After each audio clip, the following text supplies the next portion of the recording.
Coming to you live from my mom's basement. This is the Bears Blog Boys podcast. I am your co-host Tom Cavanaugh, here with my good buddy and other co-host Michael Snyder. Snyder, this is one of my favorite exercises we do. We've done it for like 2 to 3 years now. We are going to be ranking our quarterback situation against his fellow rookies, which there's 6 first-round quarterbacks this year, and see how the Bears stack up. But before we get to the rankings, buddy, how you been doing? Doing well, man. Just again, still soaking in all this, new faces for the Bears. This incredible situation. It's like every day you see the major media outlets, just showing love for the Bears, showing excitement, and it just feels good to be on this side of the world. When it comes to the Bears, but yeah, still just taking everything in. Still having a hard time coming down. I'm just so excited about everything Bears. Yeah, I like this exercise, Tom. I think last year we were right on the money with it. I don't know if you have that up, but yeah, this is. I like that you created this. It's real good to kind of engage where each rookie's at and kind of like the expectations given the situation. Dude, so I used the template from 2022. So it was Justin Fields' second year. So we were ranking the 2022 situations. That was when the Jaguars went crazy in free agency. Like they went out and paid Christian Kirk, Zay Jones, all those Mhm. guys. Patriots with Mac Jones, obviously, whatever. So we had the Bears ranked as the lowest situation at that time. That was Ryan Poles' first year. And I think their possible points was like 35 or 40. And we had the 49ers with Trey Lance at a 26 and the Bears at a 13.5 out of roughly 40 points. Like that's how bad that situation was. And as you're going to see today, the grading scales change a little bit. We're factoring in more maybe specifics, but the Bear situation has really done a 180. Like it is so much better than when Ryan Poles inherited it. And that's kind of what we're going to be talking about today and seeing how it measures up to the other quarterbacks to see if the Bears are on a better path than most. And I think many will be pleased, many Bears fans at least, will be pleased with our opinions. Maybe I'm speaking for you, Snyder, but I don't know. I think this is going to be a lot more optimistic this time around. Yeah, no, I'm ready to dive into it, Tom. I mean, one of my favorite things to do about NFL and the talking ball is the team building aspect of it, right? And this is really where you kind of differentiate, how each team does their thing. Not to go too off the rails, that's why I've always loved the NFL more than any other sport because in NBA you kind of are influenced by big markets, influenced by an owner that's willing to go over the luxury tax or not. In baseball, I don't have to go too deep into that, but you have a payroll like the Yankees and you have a payroll like the A's, and you have a major disparity to where in the NFL the playing field is incredibly equal, and it's really on that general manager and your team building aspect that really separate teams, and same with the quarterback and everything, but just team building decisions and what you choose to invest in and not to is ultimately, I think, the most important thing in building a sustainable winner. Yeah, I could not agree more with you. And I think you broke it down perfectly that this exercise is really going to dive into that. So, Snyder, why don't we do that? Why don't we go ahead and do that and dive right into this and start off with the Bears on so the categories we have it here as pass catchers, offensive line, and then coaching mentorship. And the coaching mentorship factors in their play caller. So either their offensive coordinator or head coach for some of these guys, their quarterback coach / offensive coordinator, and then their QB rooms, like which veterans they're learning from. But I started off here with the pass catchers because I thought that was like the most expanded group and like the highest grading scale, the most weighted. And Snyder, I had the Bears with a very, very good grade. Obviously, I had DJ Moore as an elite, like a borderline elite player. So the highest score you can get for us would be 5 points. I have him at a 4.5. I have Keenan Allen as a 4. I have Romo Dunze as a 2.75. He could even be higher. It's just there's only so high you can give a rookie. And then I had Cole Kmet too, like an average to like slightly above average starter, which was like one, I think, if not the highest, score of these pass catching groups for these rookie quarterbacks. Yeah, I'm right there with you. I didn't do the decimal thing, way to outdo me, but I have no problem with their time. I would like to start about with DJ Moore. It's funny you can't call him elite, right? Because he's not really a top 5, top 10 guy. Your definition of elite is. But having a number one receiver, in my definition, is you're a jack of all trades and you are very good at those trades. And I think DJ Moore is like your perfect combination of size, speed, route running, ball skills. So yeah, I mean he could be, if he's your number one, I think you have a strong group. Again, DJ Moore is a total stud. He finally had a breakout, and again, not to kick a dead horse, but there's a lot of meat on the bone where you've seen Justin Fields didn't really hit him on those slant routes. Could have been given more opportunity to display his yak ability. So and he still had I think 4 games with Tyson Bagent. Given all of that, he still had 1350 yards. So it's like that season that he had. Some say, wow, this is an incredible season, but it's not crazy to say like, hey, this dude, really could have been like a 1,700-yard guy if, better quarterback play, no injury, no undrafted free agent as your backup. So I think, I think we all know he's a wide receiver 1, but I don't think it's crazy to say that, this upcoming season, he might be closer to elite territory. Yeah, I mean, I think it's going to be hard from a statistic standpoint, Snyder, which you kind of alluded to, given that there's an added target competition. Mm-hmm. But I mean, the quarterback Fair. play, in our opinion, is going to go way, way up. And so, yeah, he could be a more efficient target, like per route, given that he'll have a full season, hopefully, with better quarterback play.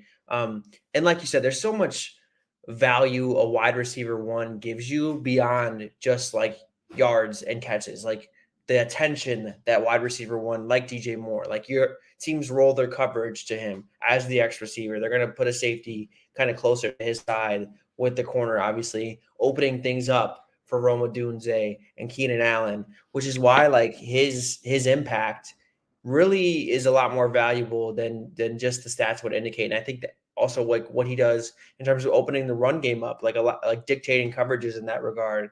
I think DJ Moore has, from last year and obviously as peak moments with Carolina, has kind of earned that reputation to kind of make everyone better, which is why I think he has the second highest grade for me, second highest score of any of the wide receivers that we ranked.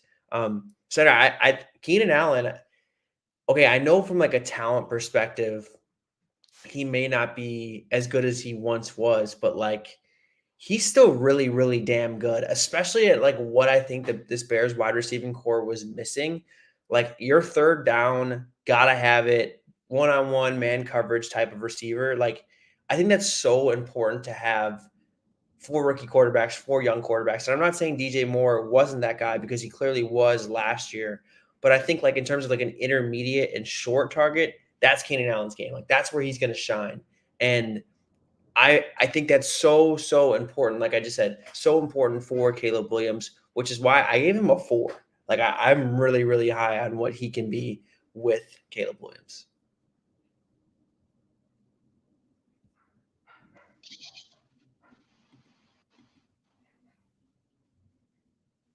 Snyder, can you hear me?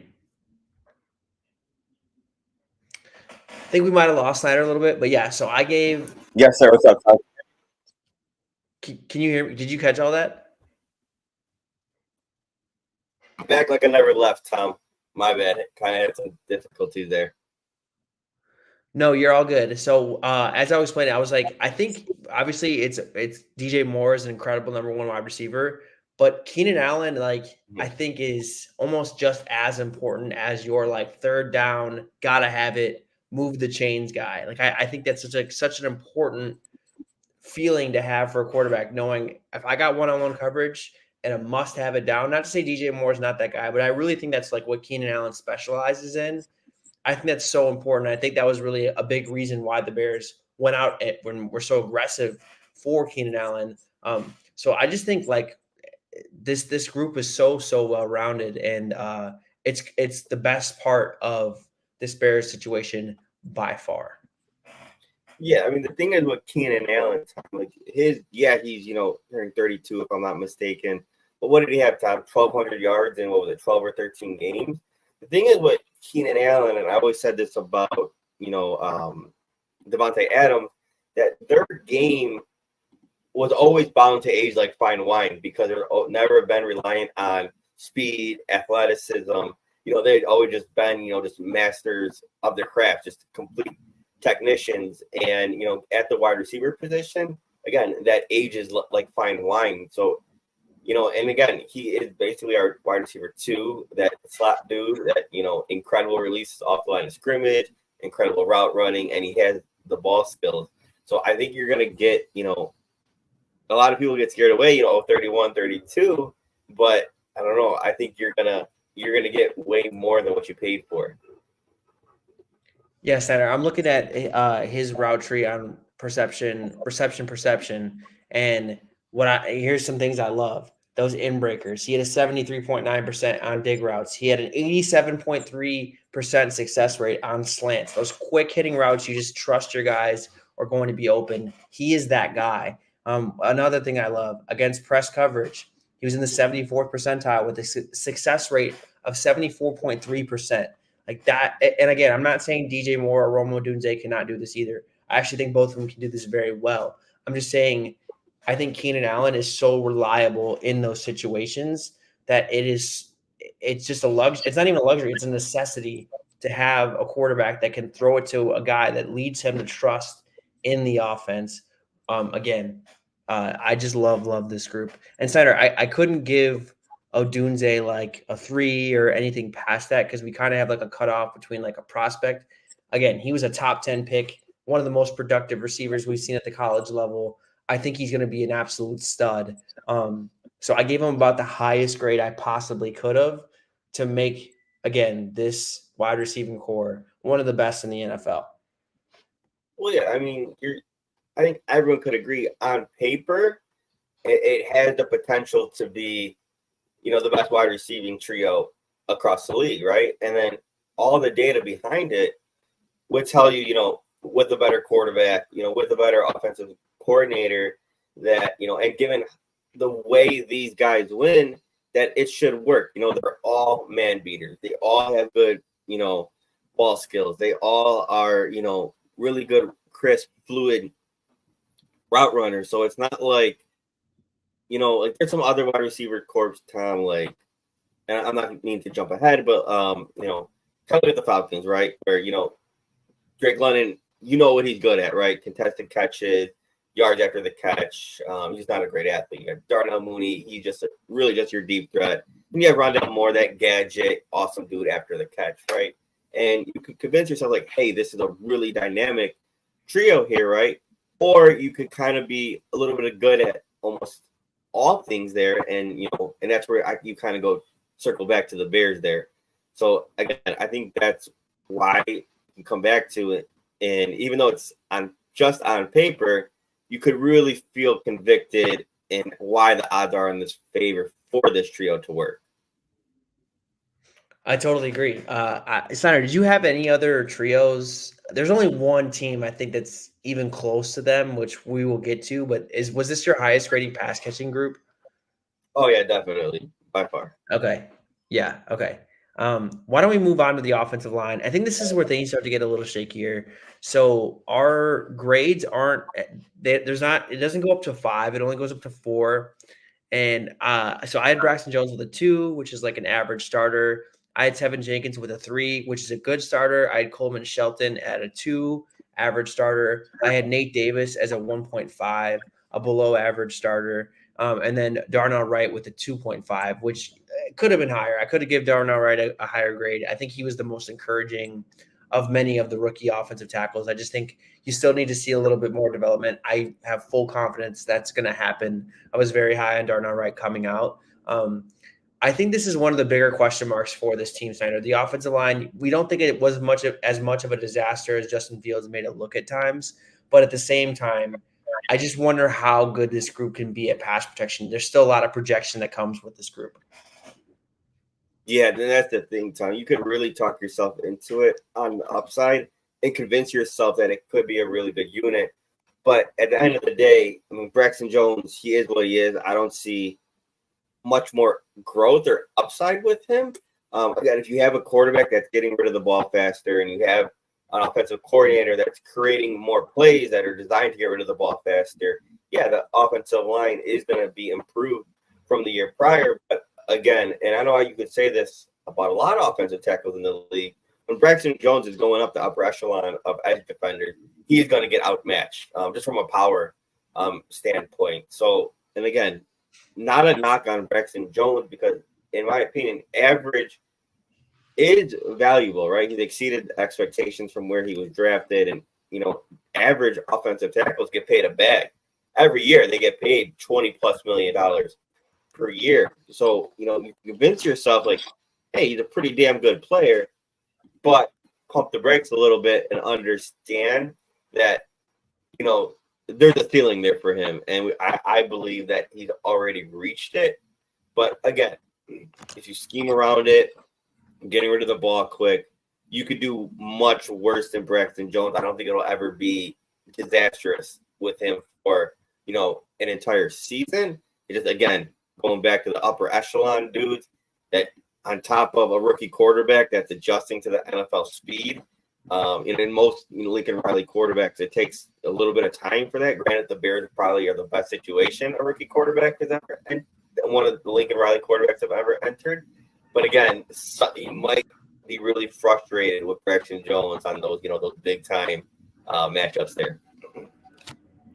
Yeah, I mean, I don't want to beat a dead horse here. I totally agree with everything you said. I've always kind of had my questions with Braxton Jones, wondered how good he can really get at pass protection because I just always thought he had some limitations there. I think just as a whole, Snyder, with this group, you kind of the one thing I will say that Luke Getsy did that I don't think was, I'm not saying was a good thing nor a bad thing, is he did protect this offensive line a lot, right? As much as he could have. I think especially in 2022, like when they were at their best, almost everything they did was based on some type of run blocking in the play action game and just full blown run blocking. And I don't think Shane Waldron's going to do that as much. Not that he's just going to drop back on every play and chuck it around. I just think he's going to be more comfortable to rely on the drop back passing game. And that's kind of what you want to see from a lot of these guys. Like, for as encouraged we are, as Tevin Jenkins has shown in the past 3 years, like, you're still kind of wondering and hoping he takes kind of a step in pass protection. Nate Davis, that's kind of never been a big part of his game. Darnell Wright, obviously that's what he was drafted to be. You're still kind of waiting to see him put it all together. And then Braxton Jones, we just talked about him. So that's kind of what I want to see from this group as a whole, that how will they fare in true pass protection reps. I'm looking at just like the amount of true passes that Geno Smith threw last year, and there was quite a bit. There was quite a lot, right? So yeah, I guess that's just like one thing I'm really looking for with this group. I don't know, Center, any other thoughts on this O-line group? Yeah, so you're telling me there was a reason Luke Getsy called so many screens? Yeah, exactly, right? Like, I think there was. I mean, obviously, like, it's a chicken and the egg type of reason, right? Like, is Luke Getsy just bad? Was he trying to protect Justin Fields? Did he not trust the offensive line, right? Like, there's a lot of reasons. But, yeah, I do think there was some of that was to protect this offensive line and pass protection. I guess I'm really interested to see someone that's not Lucas Patrick. Like, I like the Coleman Shelton hire. I like the familiarity with Shane Waldron. But, again, I think I mentioned this on last episode. We said the same things about Lucas Patrick and Luke Getsy. But yeah, I'm really just curious to see how this offense will look with a competent center calling out the right protections and different stuff along those lines. But I think, Tom, what I would be honestly happy with, and you could say I have low standards, if Darnell Wright and Tevin Jenkins could just put it together this entire season and show themselves as just like anchors, well, I'm happy with just 2 out of 5, proven anchors, and I hope they have, monster seasons. Because, like, again, if I have the 2 long-term anchors there, I think the Bears next season have a ton of resources to really go after the trenches. Because it seems like, and again, not to go off the rails, but it sounds to me like on both sides, the trenches are a little bit lacking. But everything outside of that, you love. You love the back 7 on defense. You love the skilled players on offense. You love the quarterback and the situation he's in. And I think, if the Bears could just find at least two, like, studs, and maybe out of this group, maybe just one average dude, if Ryan Bates, Coleman Shelton, or Nate Davis, if one of them could just be average, I think that's a win when you look at this offensive line as a whole. And, like, again, maybe low expectations, but again, if I get two studs and one average dude, I would be more than happy with that just for this season. Absolutely. I think long term, like that's who you want to see take the biggest steps. Like you said, Darnell Wright and Tevin Jenkins, if those guys can be proven studs, kind of let the chips where they fall where they may. I think you will get an average starter out of Braxton Jones, Nate Davis, and Coleman Shelton. Yeah, Nate Davis, I don't know. Like there's parts of Nate Davis's game I like about him, but like he's just like never done enough to make me believe he'll ever be a high end pass protector. Like I don't know if that's ever going to be in the cards for him, but can he not be a liability? That's kind of what you want to see. I think Nate Davis was a Luke Getsy hire based off what they did in 2022 and their success rushing the ball. And that just wasn't able to get built upon. And I think I think he's on his way out sooner than later. That's just what my gut's telling me. But again, he does have some traits that we'll have the opportunity. Yeah, maybe we'll see some Kieran Amagaji at guard. Who knows? That would be intriguing. All right, why don't we keep going down the list? And here is where the coaching mentorship aspect comes into play. So we have Shane Waldron, Thomas Brown / Kerry Joseph, and then the QB room. Snyder, I was torn on Shane Waldron because I've been watching some of his offense, and there's definitely things I like he does. I think he is a good offensive coordinator. The results speak for themselves about like where he ranked from an EPA perspective and whatnot. I just wish there was more easy buttons maybe to his offense. I think it does put a lot on the quarterback's plate, and not that Caleb Williams can't handle it. I just like don't really want to bring a rookie quarterback along that way. I do like Shane Waldron. I like the hire. I wish the offense was maybe a little not simpler. I don't know how to explain it. I wish there was more gimmies. Like that's probably the best way I can put it. But from a result standpoint, from what people say about him standpoint, and honestly, I think there was more good than bad. I gave him a 2.75, and that was out of 3. So I'm sorry, no, I gave him a 2 out of 3. Wrong. I was looking at the wrong list, which is a good offensive coordinator. I don't think you can really say he's been any worse or any better. I like that comment, Tom, and I hear you. I mentioned this earlier on the pod that you look at Lincoln Riley, quarterback, Baker Mayfield, Kyler Murray, Jalen Hurts, and correct me if I'm missing anyone. A lot of those dudes in college had a ton of time to throw. And again, when you go into the NFL, it's not like that, right? It's totally night and day. The NFL is so much faster and more physical from everything. And I'm not alone that you're having a quarterback that had all day to throw in college. Now you have a quarterback that, okay, hey, he has to make quick, decisive decisions or that can make or break a drive. And it's going to take some time to adjust to the NFL speed, adjust to the NFL, your new NFL playbook scheme. You have to build chemistry and all that, as much as you love Caleb Williams as a prospect and, as much as say the best prospect since Andrew Luck, and I do feel great about that. There's still room for him to grow there, and I think there is going to be a little bit of growing pains, and I don't disagree with you. I think there should be a little bit more layups to, a little bit more, easy stuff, crosser, like stuff like that, just to kind of get him adjusted and then open it up, as he goes. And it sounds crazy that I'm saying about that, about Caleb. It's not an indictment on him. It's just, I think in today's college game, more than ever, is so far different than the NFL game in terms of speed, defenses you see. So I think, a quarterback is, highly tutored as Caleb coming out. I still think, he's going to have that tough adjustment period. Yeah, and the thing with Waldron that I do like about him, or not that I'm not, that's not what I meant. I'm sorry, that I might not have taken into account is like I know the Seahawks were like very hamstrung this year. Like their offensive line was banged up. They couldn't really protect their offensive line without running some funky personnel packages and stuff like that. Honestly, the personnel from a receiver standpoint, I thought was overrated. I thought like they were good, but they were like only good at what they were good at. Like they couldn't really do a whole lot of things from a versatility aspect, which I think will be a lot different this time around, obviously, with this Bears situation and how we just raved about the pass catchers. Like I think they're going to be able to ask a lot of those guys to do different things because they can do a lot of different things. Whereas like DK Metcalf is great at what DK Metcalf does. Tyler Lockett is great at what Tyler Lockett does. JSN is like very good in the slot and like a limited capacity. That makes sense. So I think that also maybe factored into maybe why I didn't love it as much as I thought I would. But again, I'm still high on Shane Waldron. I still think Caleb Williams is in good hands.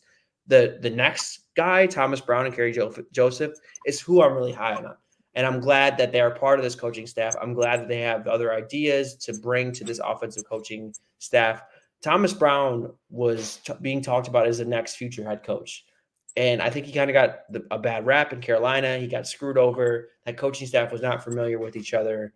I really love he's my favorite addition of this coaching staff, Steiner, because I think he is an upcoming star, and he might be gone before we know it after this year. But I'm glad he will be around Caleb Williams in this rookie season. Yeah, so I like that. I mean, as a professional, I'm sure he's gonna, there's things you could look back and he definitely put some blame on others, but I think that situation in Carolina, that there's stuff that he's probably grown from, learned not what to do, and he kind of can apply it this way. So I love that hire, Tom. Yeah, I'm really fired up about that. I think that will help. I'm glad that there's familiarity there with Waldron, and I think it will help kind of this offense evolve throughout the season. A guy who has experience play calling, a guy who does things a little differently as well. I really, again, cannot say I gave it a 2.5. That aspect of the coaching staff, but the last thing, in which I was probably the lowest on, is the quarterback room. I think that is what worries me the most about this situation, Snyder. I think the Bears, all in all, have one of the best situations a rookie quarterback has ever walked into. We talked about it all the time. The best situation a first overall pick quarterback has ever walked into. The one thing I would change is add some veteran leadership in this group, or add some veteran mentorship, I should say, in this group. The quarterback room right now is Brett Rippon and Tyson Bagent. Those guys are probably fighting to be on the roster. They don't really care about Caleb Williams, honestly. You know what I mean? Like those guys are probably fighting to be the backup. And I would rather have a guy who's been there and done that, a guy like Ryan Tannehill, who's still available, to kind of show Caleb the ropes. And I'm not saying Caleb needs this stuff, but I think any young player could be very useful to have that guy in the room and show him different things, show him the ropes, the tricks of the trade. The Bears don't really have that guy on their roster right now. Yeah, Tom, I hear you. My thing is what I wish it could be. I don't want to open up another debate. Is you've seen. I guess this is the more extreme version, right? So you've seen, Jordan Love, the way he was developed behind, Aaron Rodgers, who was a Super Bowl winning quarterback, future Hall of Famer.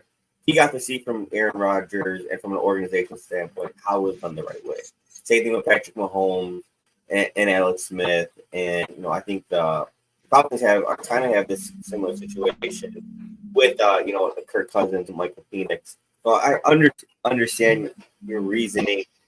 It's just I think it's hard, Tom, because right now, Caleb Williams is the starting quarterback, right? And there's probably other situations that a veteran quarterback would rather go to that I'm like, hey, I could maybe compete, maybe I can play. So I think it's tough. If I could rewind, Tom, the guy that I would have loved to brought in was like a Drew Lock, right?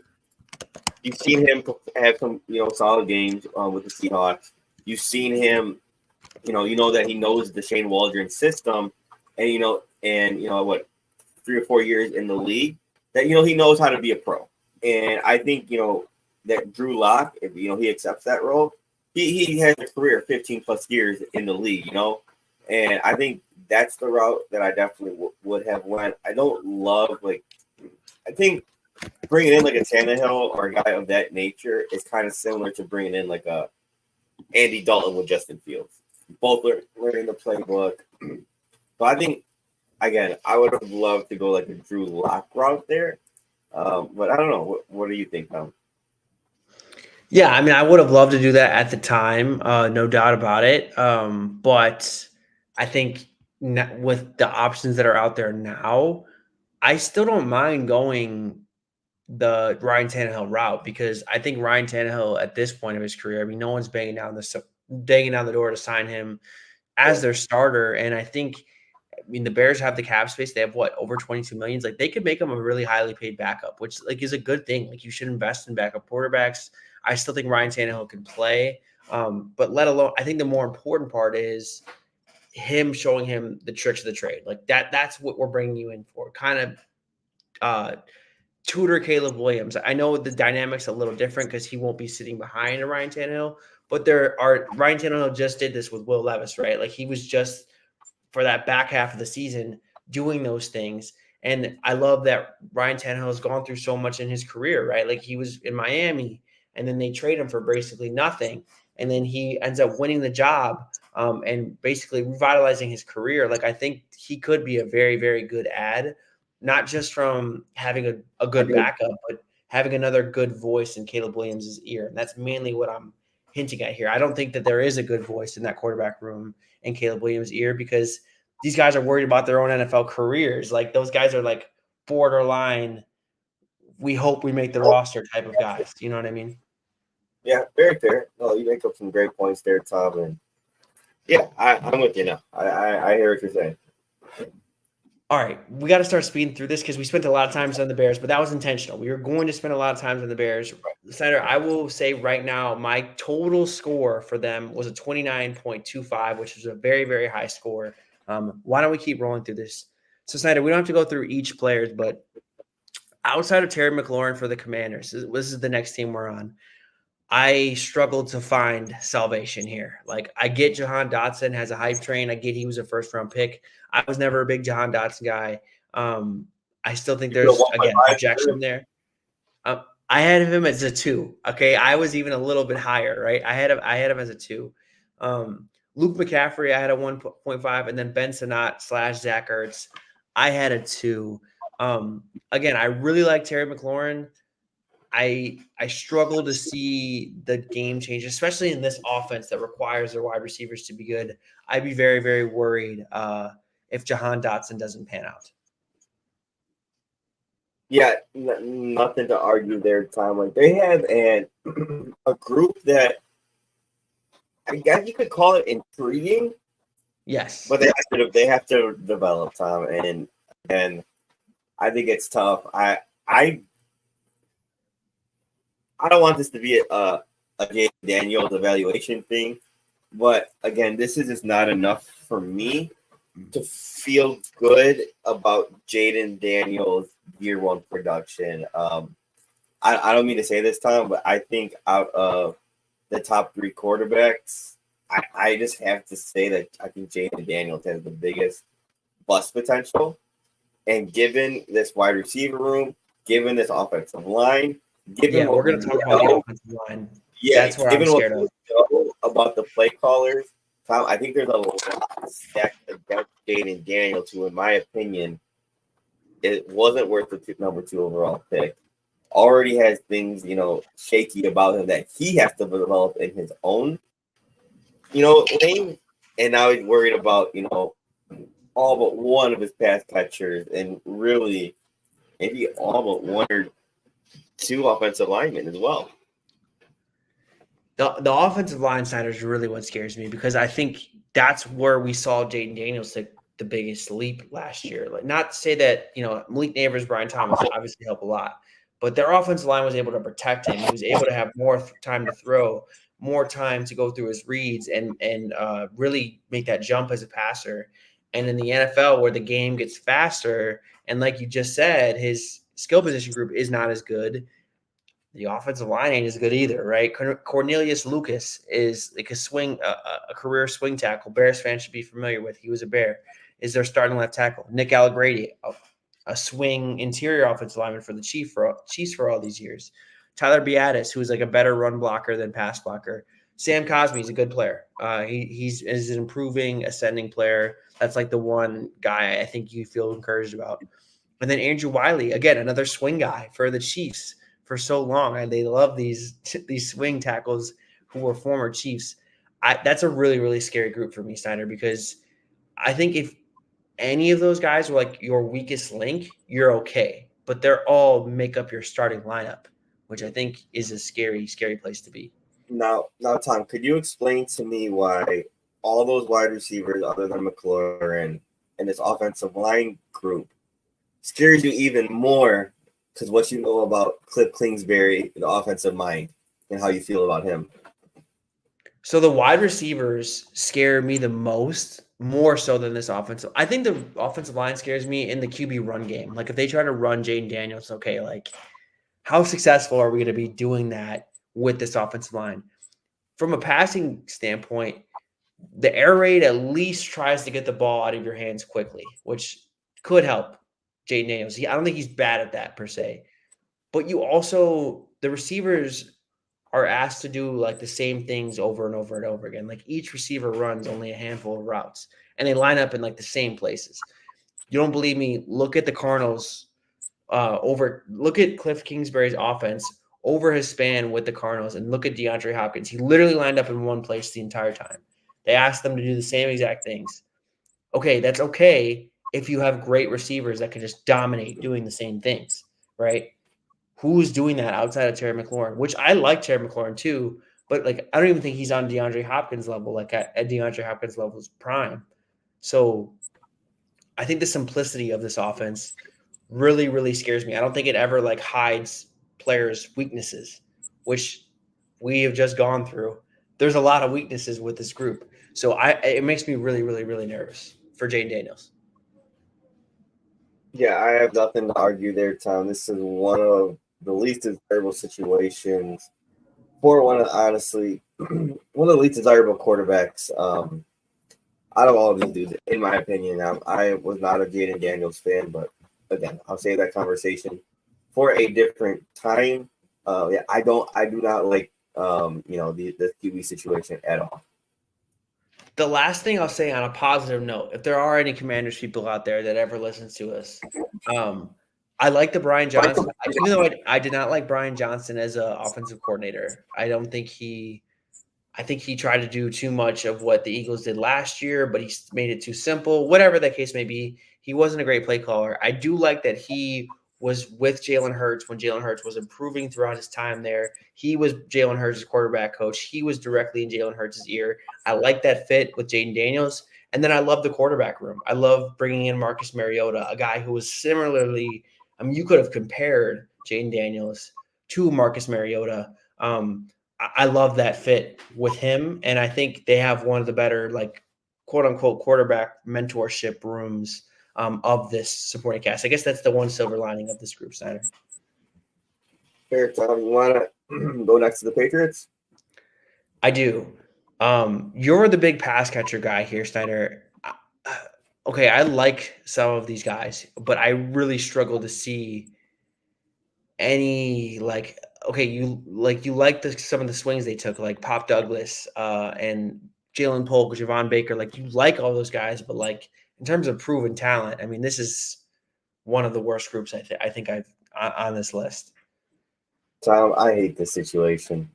It's bad. I love Drake. I love Drake May. I think Drake May should have been the number 2 overall pick. I think he showed a ton of growth throughout his collegiate career. Tons of talent. Tom, this situation is so bad that I wouldn't play him year one. Mm-hmm. And it sucks because you want him to get adjusted. At least I'm not starting him week 1. I'm not throwing him out to the fire. No. I think you need a full off season and maybe half the season for him to get acclimated and then bring him along a little bit slowly. Tom, I think this is a pass catching unit that's going to struggle to get separation. The offensive line, I can't stand. I don't. This situation, Tom, screams to me and I promise you guys, I'm not helmet scouting at all. Totally different players. Drake May is an incredible prospect, an incredible talent, showed tons of growth. But this really reminds me what the Bears did to Trubisky year one. And the plan for him was not to start year one. So I hope that's the mindset here with Drake May. I'm not comparing. Guys, I'm just trying to tell you this a disastrous situation. Almost coincidentally, what the Bears did with Justin Fields year one. I don't like this at all, Tom. Yeah, full transparency. They're my lowest scored situation, and I think they would be for most people, right? Like, there's just so many question marks, and like again, I like Jalen Polk, I like Javon Baker. There's just no juice in this pass catching group. Like especially for Drake May, who like loves to sling it down the field. Like, who is getting open down the field of these guys? Like Kendrick Bourne ran like a 4.7, right? Like none of these guys are burners. Pop Douglas is like your speediest guy, and he's like a short slot. Like again, like there's just not a lot of juice with this group. I think their offensive line is ascending. I like 4/5 of it. I like Michael Nwenu is a stud, right? He got the extension he deserved. Sidney Saw was an intriguing rookie who kind of came on at the end of last year. David Andrews is one of the most established centers in the NFL. Cole Strange, you have high hopes for, first-round pick, maybe a little bit overdrafted, but I liked him as well. Caden Wallace is where I struggle, right? Like throwing a third-round pick at left tackle who was overdrafted severely by most people. I mean, he was 178th on the consensus board. They drafted him 68. I know they have Chukwueze Okorafor on their team as well. I just, that as your left tackle in year one for Drake May, that's a scary proposition, no matter who it is. And then their play calling situation is a total toss-up. Like Alex Van Pelt has never called plays before for an entire season. I don't know much about their quarterback coach. The one saving grace, Snyder, about this situation is Jacoby Brissett is there. A guy who I think is literally perfect for the situation. Be the bridge starter, play the entire season. You don't have to play Drake May. You can play Brissett. I know they're in a really bad situation, and probably people are going to want to see Drake May, but a guy who can kind of take this task on in Jacoby Brissett and kind of guide Drake May through this thing. I gave them a 3, actually. I gave them a perfect score for their quarterback room for that reason. Yeah, love the quarterback room, Tom. I think the Patriots should actually take the note from the Bears, right? In a way where what I would do is I ride with Jacoby Brissett. Maybe the last 6 to 4 games of the season, you throw Drake May out there as he's acclimated, learns the system better and everything. And, they're probably picking number 1, right? Or damn close to it. And then you explore one of those trade backs, like those Yes. big time trade backs to really replenish their roster. And then now you have Drake May, who's acclimated, knows the system. Now you're adding more talent, you're going to have more money, and you can put him in a better situation.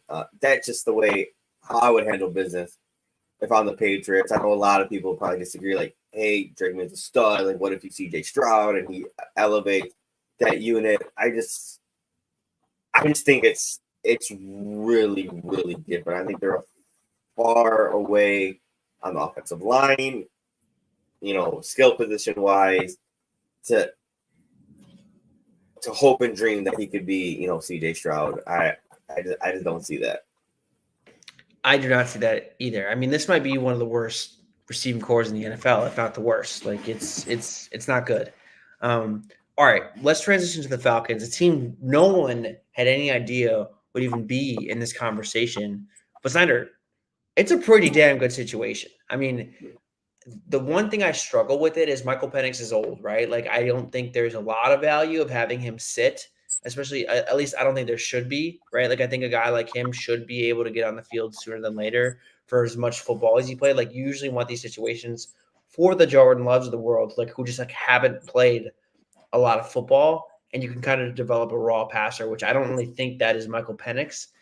But he can get to learn under Kirk Cousins for the next 2 years, probably, because, I mean, that's how long Kirk Cousins is under contract. It's a good offensive coaching staff that's very intriguing. They got a nice group of pass catchers. They have the best offensive line of this group, of any of these teams, in my opinion. It's a really, really damn good situation. Yeah, I couldn't agree more, Tom. Again, their their pass catching unit, Tom. I don't I don't know if Drake London is your complete wide receiver one, I agree. but I think he could be damn good. I am Yes. a believer in that Zach Robinson. I'm coming from that Sean McVay tree, implementing that system. I probably Tom. I might catch some shit for this one, but I never thought Cooper Cup was a wide receiver one, even after his first couple of years. I always thought that Sean McVay was kind of like prime Sean Payton, right? He was able to scheme up his dudes in so many favorable situations. He created one-on-one, tons of yak opportunities, and as long as they had just a couple of really, really good traits, like Cooper Cup, kind of like a technician off the line. I thought he had incredible ball skills and just high motor dude that they could make the most of that. I feel the same way about Drake London, right? I don't think Mhm. if I'm just evaluating the player individually, I don't think he's your elite or is your wide receiver one.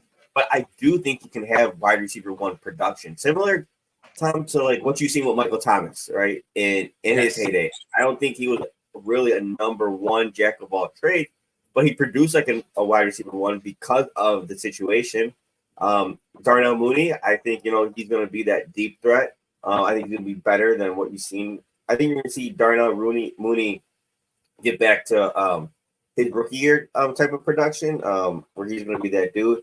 And then how I feel about Kyle Pitts. I mean, I thought Kyle Pitts was one of the biggest unicorns in the NFL. I thought, if he was used in the red zone like Gronk, where you line up out wide, or you put him in mismatches, that he could have a Jamar Chase, Justin Jefferson type impact. He's just never been used right, and he's been with so many shit quarterbacks that you never got to see Kyle Pitts. So I think really the tandem of London and Kyle Pitts, and then you have complementary dudes like Mooney and Moore.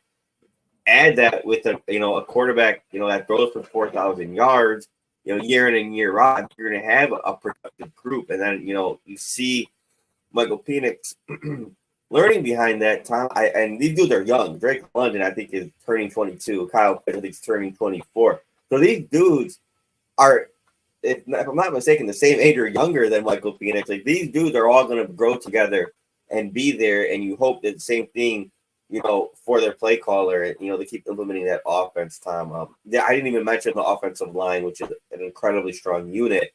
I mean, how don't you feel great about the situation as a whole? And, if Michael Penix was just a couple of years older, this would be one of the most ideal team building strategies I think that you could reference back to. I totally agree. I think that this, in an ideal world, I think this is what every team wants to do for their rookie quarterback, right? To put him in the situation where you don't have to play. You have these young guys, like you said, who are going to grow with Michael Penix and beyond. Kyle Pitts, yeah, I think he's going to be used better than he was in Arthur Smith's offense. Like you said, I think there's still some questions about like just how good Kyle Pitts can be. Like we saw flashes of it. It really hasn't come together super consistently.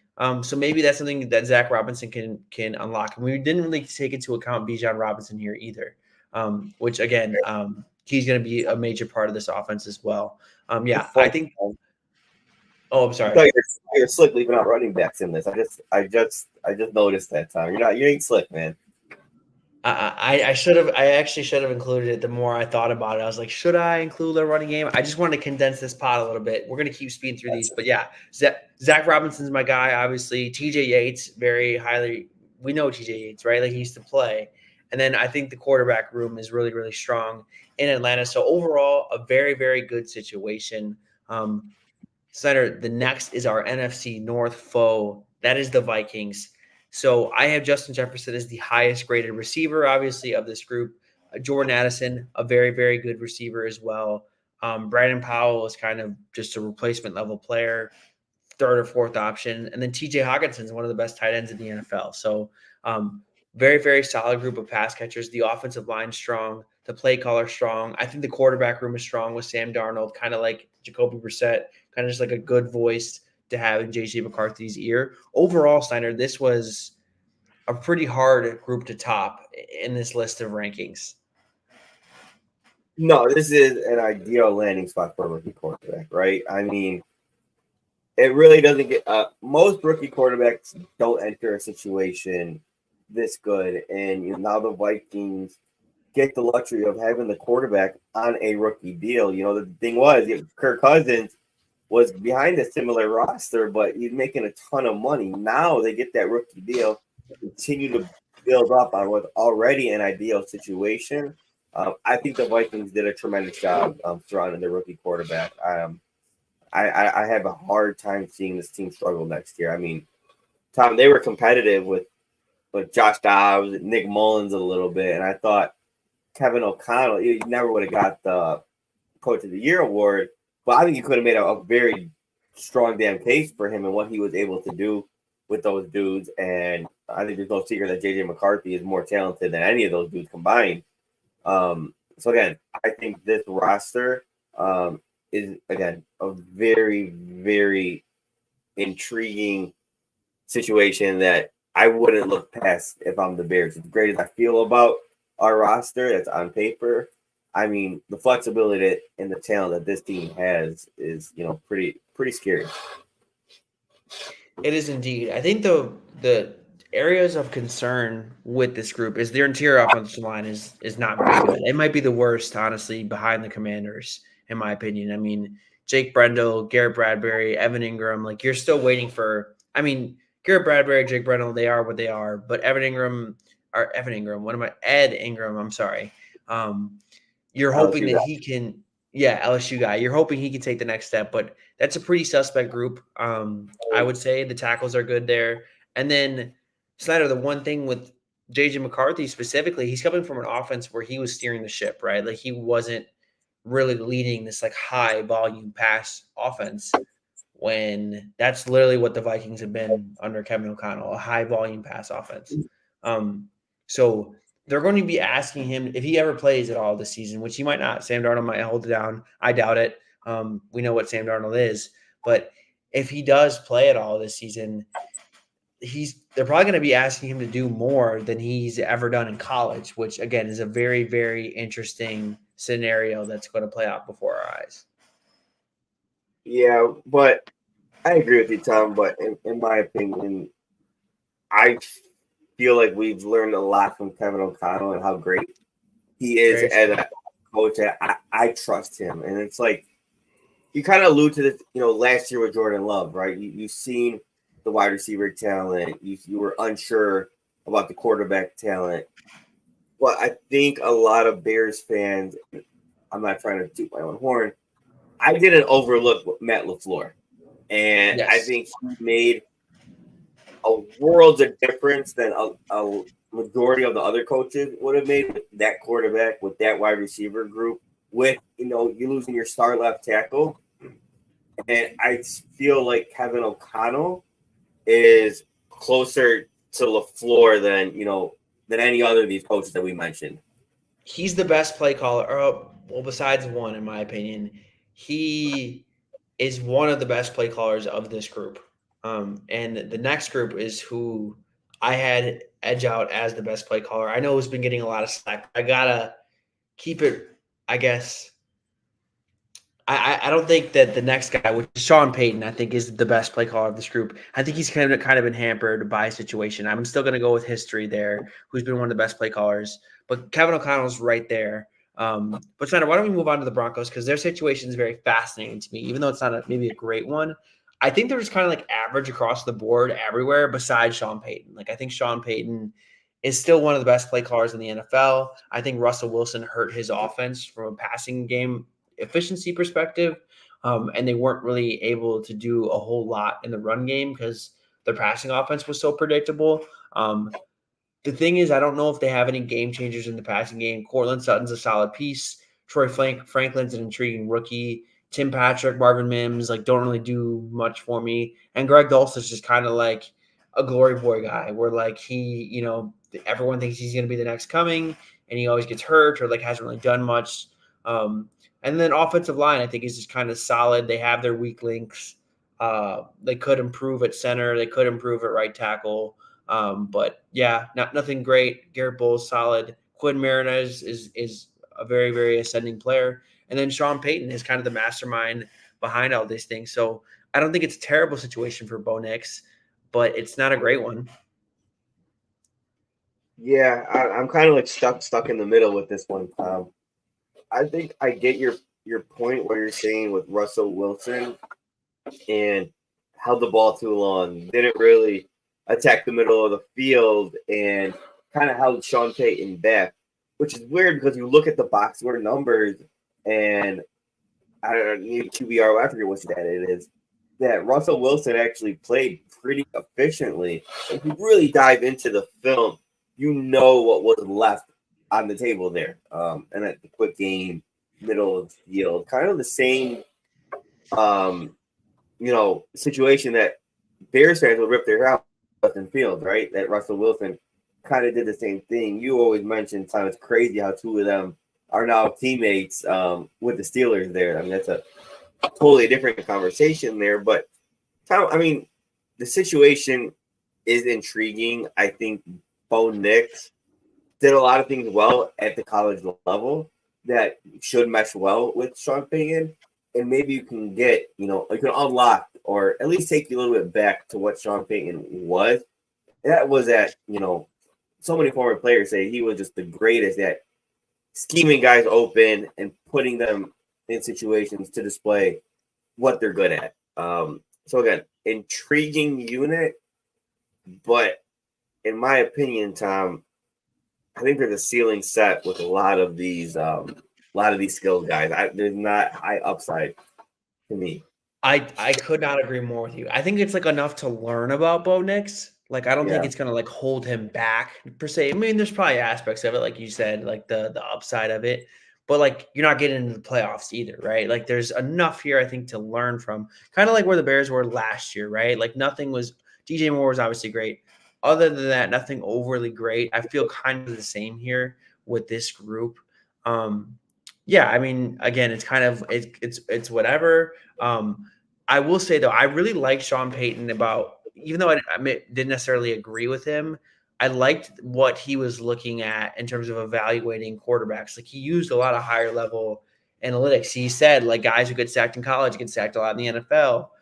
We looked at Bo Nix and how on third downs he got rid of the ball a lot, or he had one of the highest success rates. Like, he was giving all these analytics and stuff like that, showing that this is the stuff he cares about. He is one of those like type A personalities that's going to like look at all of these things that I thought was very encouraging. You don't see that from a lot of older coaches, which is a very good thing, I think, for Broncos fans to learn about their coach. Dude, that's what makes Tom evaluating the quarterback position so damn hard, right? Because he's saying like, okay, now let's figure out these things, or you have these things figured out, sack avoidance, getting rid of the ball fast. Let's grow from there to where a Jaden Daniels did the opposite, right? He had more wild plays, has more ability, but his main thing he has to do is figure out the things that Bo Nix does well. 2 overall. The other one was 13 overall, if I'm not mistaken, or 14 overall. I forget where the Broncos exactly picked Bo Nix. But again, in my opinion, when you look at the value of a Jaden Daniels and a Bo Nix, I value them similarly. Now, you could convince yourself like, well, Jaden Daniels has so much more potential if you could figure out the smaller things. But that's so hard to do if you didn't do it at the college level, where the game's much slower and much different. What tells you that he's going to do it at the NFL level when it's a whole different world? And the two are just evaluated and valued so damn differently. So I like that logic, Tom. Yeah, it's not. Everyone keeps saying like the parallels to Drew Brees, which I think is crazy. Like, I never want to put that on anybody, right? Even with Caleb Williams, like, we were trying to slow down a little bit. I know my comp for him was Aaron Rodgers, but there's one Caleb Williams and Bo Nix. We're talking two different ballparks of prospects here, but I do see some of the same qualities, like accuracy. Bo Nix is one of the most accurate quarterbacks in terms of like adjusted completion percentage, all that stuff. Even I think some of the stats he was listing off, Sean Payton down the field, Bo Nix was very accurate. That was kind of Drew Brees' calling card. They're both shorter quarterbacks. They both got rid of the ball quickly. They both kind of kept the chains moving. I can see where Sean Payton gravitated towards that. If Bo Nix was going to succeed anywhere, it was going to be with Sean Payton. So I do love that part of it. It's just the situation I think needs a lot more help moving forward, which I think the Broncos can do, right? Like I think the roster hasn't been that bad in past seasons. It's just I worry about how high of a ceiling there is for Bo Nix. But again, like I said, I think if he's going to reach that ceiling, it's going to be with Sean Payton. Snyder, are you ready to kind of give your final rankings here? Because we don't really have to go that deep into it. I think we've been kind of transparent with where we're at for each of these situations.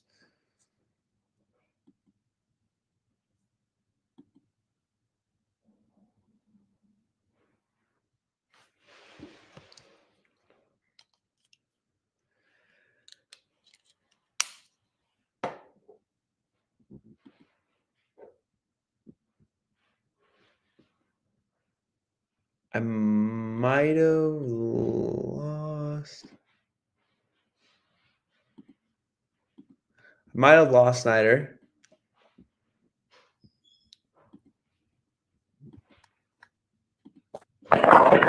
Sorry, I think my headphones died. But so sorry, I didn't catch much of that. But did you give your rankings? No, so I was kind of saying, I think me and you kind of look at everything very similar.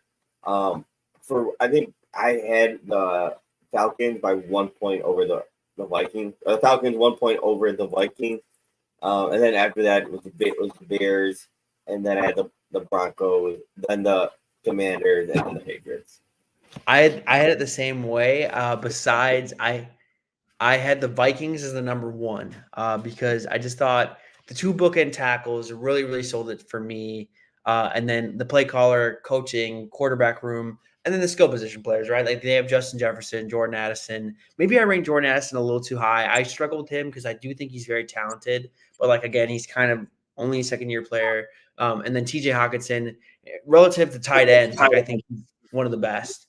So yeah, I really like what the Vikings got going. I don't want to give our division rival any more credit. The Falcons, I had just above, like 0.5 above the Bears, basically the same score. I think those three teams are kind of in a tier of their own, and then the Broncos, Commanders, and Patriots like pick, right? Like I do think the Broncos have the best situation of the bunch, but like those situations are going to need some help moving forward. Like this, they can't stick around. They can't stay like this in order for those quarterbacks to succeed. The Broncos, I think, are more so average.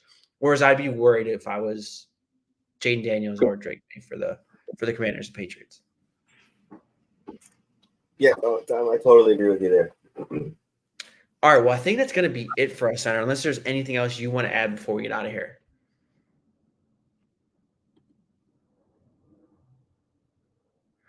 All right. Well, until we meet again, y'all, I will be actually this week, I'll be trying to break down Shane Waldron's offense, give some Shane Waldron takes, see how Caleb Williams fits into everything. But we'll probably be back sometime either this week or maybe next week to do another pod. I don't know what we'll talk about, Center. We'll figure it out, though. But until we meet again, y'all, keep it real. Bear down.